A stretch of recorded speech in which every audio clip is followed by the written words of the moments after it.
मेरे चैनल में आपका बहुत बहुत स्वागत है। ये है हमारा लूसेंट सामान्य ज्ञान, जिसमें प्राचीन भारत चल रहा है और इसका टॉपिक हमारे वैदिक सभ्यता। तो इससे पहले आपको जो भी चीज़ें देखनी है, मतलब इससे पहले 3 अध्याय तक, तो वो जाकर आप देख सकते हो। इसमें था प्राचीन भारत के स्रोत था और प्राकृतिक इतिहास था और हमारा सिंधु सभ्यता। तीनों मैंने टॉपिक करा दिए हैं। इसके साथ साथ हम एनसीईआरटी भी करेंगे और मैं अभी साइंस भी करवा रही हूँ, तो साइंस का पहला चैप्टर किया है मैंने, तो वो भी आप जाकर देख सकते हो। स्टार्ट करते हैं हम इसमें वैदिक सभ्यता। वैदिक सभ्यता जो काल है 2 भागों में बांटा है। एक तो ऋग्वैदिक काल है जिसमें 1500 1000 के ईस्वी पूर्व में, और दूसरा हमारा उत्तर वैदिक काल, मतलब 2 है जिसमें 1000 से 600 तक, मतलब क्या, एक 1500 से लेकर 1000 तक है, और दूसरा जो उत्तर वैदिक है वो हमारा 1000 से 600 ईस्वी पूर्व में है।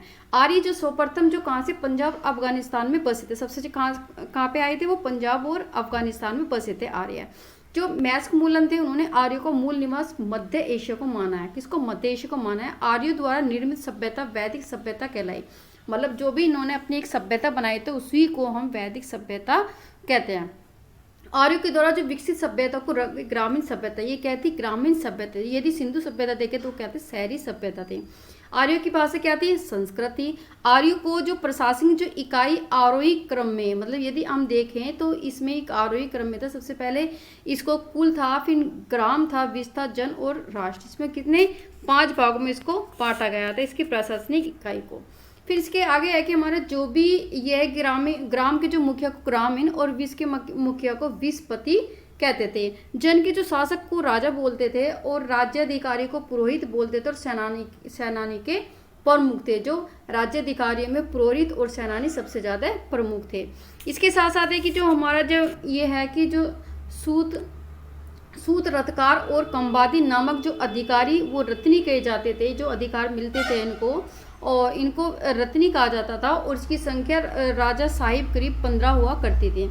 अब जो पूरक होते थे दुर्गपति, मतलब जो भी होते थे जो किले वगैरह होते थे उनकी देखरेख में उनको दुर्गपति बोलते थे। और स्पष्ट जो जनता की गतिविधियों को देखने के लिए गुप्तचर होते थे उनको बोला जाता है। तो जो पूरक किसको बोलते थे, जो दुर्गपति होते थे, मतलब किलो विलो की देखभाल करते थे और इस पर जनता की गतिविधियों को देखते थे, वो भी गुप्तचर होते थे राजाओं के। फिर जो हमारी की दिशा कि उसमें दिशा एक तरह से बताई गई है कि जो पूर्व दिशा थी, उत्तर वैदिक शब्द में क्या बोलते थे, पूर्व को हम प्राची बोलते थे।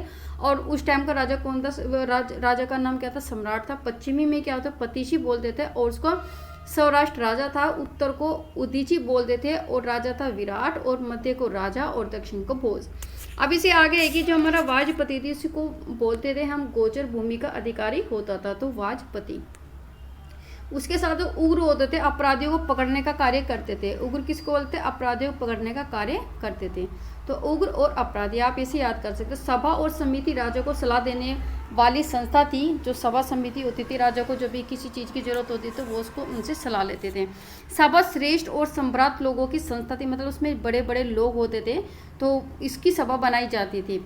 और इस मतलब जो भी एक तक कुलीन लोग होते थे, और जिनमें समाज में क्या था, उनका ज़्यादा अधिकार। सम्राट का मतलब जो समाज में जिनका बोलबाला था। जबकि जो समिति सामान्य जनता का प्रतिनिधि करती थी, और अध्यक्ष को क्या, ईशान बोलते थे। किसके, जो भी हमारी समिति के प्रतिनिधि करते थे, ईशान बोलते थे। इससे आगे है कि हमारे युद्ध में जो कबीलों का नेतृत्व राजा करता था, मतलब जो युद्ध होता था और कबीले होते उसका नेतृत्व राजा करता था। युद्ध के लिए गविष्ट शब्द का प्रयोग किया जाता था, जिसका अर्थ था गायों की खोज।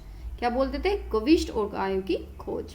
अब जो 10 राग युद्ध का उल्लेख ऋग्वेद के 7वें मंडल में मिलता है, और यह युद्ध जो पुरुषनी रावी नदी के तट पर सुदास और 10 जनों के बीच लड़ा गया था, और जिसमें हमारा सुदास क्या होता है, विजयी हुआ था। कौन से, ऋग्वेद के 7वें मंडल में पूछा जा सकता है इसमें एग्जाम में। फिर हमारा ऋग्वेदिक समाज 4 वर्णों में विभक्त था, जिसमें हमारा ब्राह्मण, क्षत्रिय, वैश्य और शूद्र। अब ये 10वें ऋग्वेद के 10वें मंडल में पता चलता है इसके जो पुरुष जो ब्रह्मा जी थे वो चतुर्वर्ण को लेकर इसमें कहा गया है कि जो ब्रह्मा थे वो परम पुरुष के मुख से, मतलब जो परम पुरुष के मुख से कौन निकला था, जो ब्राह्मण होते थे। फिर दूसरा हमारा जो क्षत्रिय था उनकी ब्रह्मा जी की भुजाओं से निकले थे, और वैश्य उनकी जांघों से, और शूद्र पैरों के उत्पन्न होते थे। फिर इससे आगे कि हमारा जो आर्य को जो समाज किस तरह था, हमारा ये पितृ प्रधान था। क्या था, पितृ प्रधान। जैसे हमारा सिंधु सभ्यता थी वो मातृ प्रधान थी। यहाँ पे इसका मतलब क्या होता था कि यहाँ पे जो आदमी होते थे उन्हीं की ही चलती थी वही श्रेष्ठ माने जाते थे। समाज में सबसे छोटी इकाई परिवार या कुल थी। सबसे छोटी क्या होती है? परिवार या कुल बोला जाता है सब छोटी इकाई को, जिसका मुख्य पिता होता था और जिसको हम कुलप कहते थे। स्त्रियां इस काल में अपने पति के साथ यह कार्य में भाग ले सकती थी। बाल विवाह और पर्दा प्रथा का प्रचलन यहाँ पे नहीं था। किसमें? वैदिक काल में। फिर हमारा विधवा अपने पति के छोटे जो भाई होते देवर से विवाह कर सकती थी जब यदि उनका पति एक्सपायर हो जाता था। उपनिषदों की संख्या हमारी बहुत इंपॉर्टेंट है, हमारा ये 108 है। महापुराणों की संख्या हमारा 18 है और वेदांत की संख्या 6 है।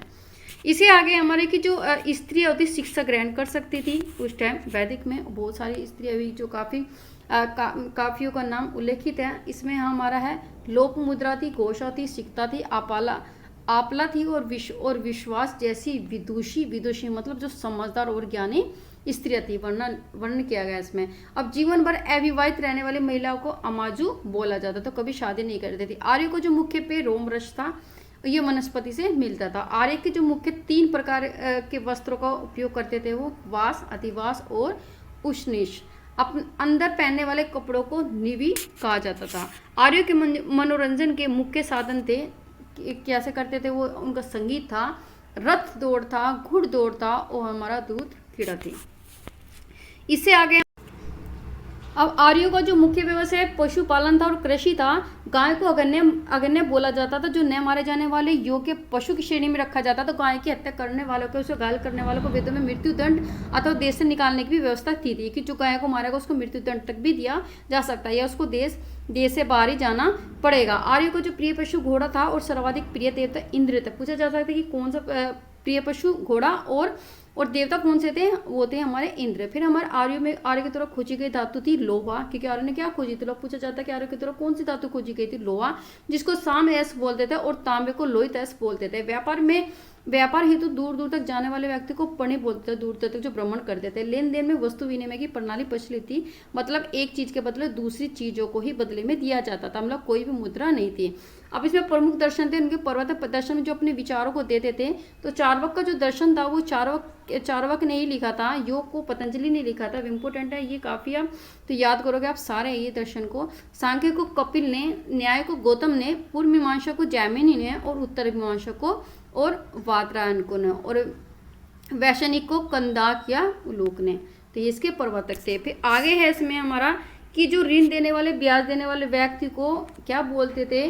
बैकनोट बोलते थे, जिसे सूदखोर कहा जाता था। मनुष्य एवं देवता के बीच मध्यस्थ की भूमिका निभाने वाला अग्नि था, क्योंकि यदि देवता को प्रसन्न, इंद्र को प्रसन्न करना होता था तो ये क्या होता था? अग्नि को बीच में लेकर उसकी पूजा पाठ करते थे।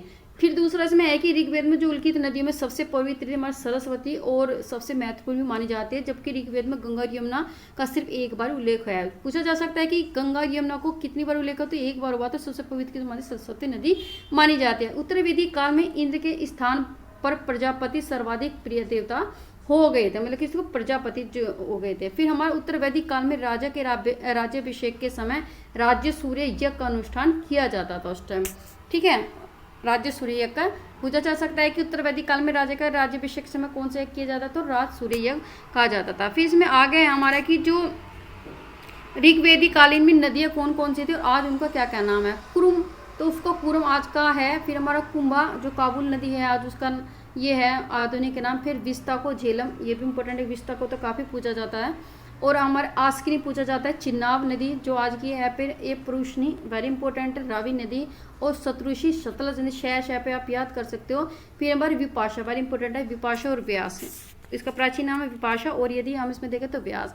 फिर हमारे इसमें आ गए हमें सदानीरा गंडक नदी और हमारा दृशदंती हमारा गगर नदी और सुवस्तु वेरी इंपॉर्टेंट है, स्वात नदी, गौतमिका और गोमुल और हमारा दशरथी गगर नदी।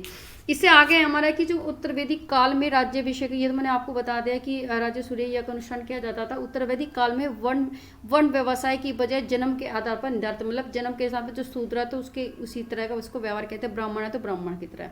फिर हमारे उत्तर वैदिक काल में हल को सिरा बोलते थे, हल रेखा को सीता बोलते थे, मतलब जो हल होती जो सिरा होता था उस मतलब हल का जो तो सिरा बोलते थे और जो रेखा होती थी उसको सीता बोलते थे। आगे इसमें कि उत्तर वैदिक काल में जो निष्ठ और शतमान मुद्रा की इकाई थी उस टाइम लेकिन इस काल में किसी भी खास बार आकृति मूल्य सिक्के के चलन को कोई भी हमें परिणाम नहीं मिला। ये पता था कि कुछ मुद्रा तो थे निक्षतमान बोलते थे, लेकिन कोई भी ये नहीं बताया कि कोई भार वेट का यूज करते थे या कोई आकृति का यूज करते थे या कोई मूल्य सिक्के, ऐसा कुछ नहीं मिला है। फिर हमारे इसमें एक जो सांख्य दर्शन थे, भारत में सभी दर्शनों में सबसे प्राचीन जो हमने पहले पढ़े थे, और इनके प्रवर्तक कौन थे? कपिल थे। इसके अनुसार मूल तत्व जो 25 थे, मूल तत्व माना जाता है 25 को, और जो जिसमें प्राकृतिक सबसे पहला तत्व है। तो कितने मूल है हमारे? 25 है, और पहला हमारा प्रकृति है। फिर हमारे 7वें में जाते हैं, हमारा मुंडकोपनिषद से लिया गया है, और इसी उपनिषद में यज्ञ की तुलना हमारे टूटी नाव से की गए उपनिषद पूछा। ये तो काफी इंपोर्टेंट पूछा जाता है। 7वें में जाते कहाँ से लिया गया? तो मुंडकोपनिषद से लिया गया। फिर हमारे इसमें आगे है कि जो गायत्री है, गायत्री मंत्र भी जो सवित्र नामक देवता, सवित्र नामक देवता को संबोधित है, और इसका संबंध ऋग्वेद से है। गायत्री मंत्र का कहाँ संबंध है? ऋग्वेद से माना जाता है। कि कौन से वेद से है? ऋग्वेद से, अर्थवेद है, सामवेद है, ऋजुवेद है। तो वो गायत्री मंत्र हमारे ऋग्वेद से संबंधित है। फिर हमें उत्तर वैदिक काल में कौशाम्बी नगर में प्रथम बार पक्की ईंटों का प्रयोग किया। कहाँ पे? कौशाम्बी में। आगे इसमें महाकाव्य 2 थे, महाभारत और रामायण थे, और महाभारत का पुराना नाम जय संहिता, वेरी वेरी इंपोर्टेंट पूछा जाता था। कौन इसका पुराना नाम क्या? जय संहिता। आगे इसमें ये विश्व का सबसे बड़ा महाकाव्य है। अब हमारे जो हमारा गोत्र है, तो गोत्र नामक संस्था का जन्म उत्तर वैदिक काल से हुआ है। जो भी कहते हैं कि गोत्र, ये तुम्हारा कौन सा गोत्र है भाई, तो पूछा जाता है। शादी वादियाँ होती है तो उस टाइम भी गोत्र वगैरह पूछा जाता था। तो इनकी सबकी कहाँ पे जन्म हुआ? हमारा उत्तर वैदिक काल से ही हुआ है। अब इसमें आगे देते हैं जो मतलब ऋग्वेदिक कालीन जो देवता कौन कौन से थे? इंद्र थे। तो इंद्र का संबंध किससे है? तो इंद्र का संबंध युद्ध का नेता था, यह वर्षा का देवता बोला जाता है। अग्नि क्या आते हैं? अग्नि देवता और मनुष्य के बीच मध्यस्थ, तो पहले हमने पढ़ा है। वरुण पृथ्वी और सूर्य के निर्माता माने जाते हैं, और समुद्र का देवता भी माना जाता है वरुण को, और विश्व में निर्मायक और शासक सत्य का प्रतीक माना जाता है वरुण को, और ऋतु परिवर्तन एवं दिन रात का करता है। वरुण का मतलब हवा। तो ये सब इनके माने जाते हैं। कौन कौन से? पृथ्वी में सूर्य का निर्माता बोला जाता है वरुण को, समुद्र का देवता बोला जाता है, विश्व का निर्मायक और शासक बोला जाता है, सत्य का प्रतीक भी बोला जाता है, ऋग और ऋतु परिवर्तन भी बोलता है, दिन रात करता भी बोला जाता है। फिर हमारा है में इसको क्या बोलते हैं? आकाश का देवता सबसे प्राचीन है, वेरी इंपॉर्टेंट है। सोम क्या चीज़ है? पूछा जाता है कि जो सोम का मतलब एक पेय है, जो पेय के रूप में यूज करते थे, और वनस्पति से मिलता है, पेड़ पौधे से मिलता है, इसको वनस्पति का देवता बोला जाता है सोम को। फिर जो उषा है, प्रकृति उत्थान देवता है। फिर अश्वनी हमारे विपत्तियों को, वेरी वेरी इंपॉर्टेंट कि जो अश्वनी किस कहते हैं? विपत्ति को हरने वाला देवता है हमारा। और पूषण पशुओं का देवता है, वेरी इंपॉर्टेंट है। विष्णु विश्व के संरक्षण पालन, क्योंकि विष्णु है पालनहर्ता, और मरुत आंधी और तूफान का देता है। तो ये जो वैदिक सभ्यता है, तो ये खत्म होती है। मिलते हैं आपको नेक्स्ट वीडियो में, अगले वीडियो में, किसी में महाजन पदों का उदय। तो ये करते हैं। यदि आपको ये वीडियो काफ़ी अच्छी लगी है तो चैनल को सब्सक्राइब कीजिए, अपने दोस्तों के साथ शेयर कीजिए, ताकि मैं इसको पूरी कंटिन्यू पूरी लुसेंट करेंगे। इसकी आपको चिंता करने की कोई जरूरत नहीं। इसके साथ साथ हम NCERT भी करेंगे। तो मिलते हैं आपको अगली वीडियो में, तब तक के लिए अपना ध्यान रखिए। धन्यवाद।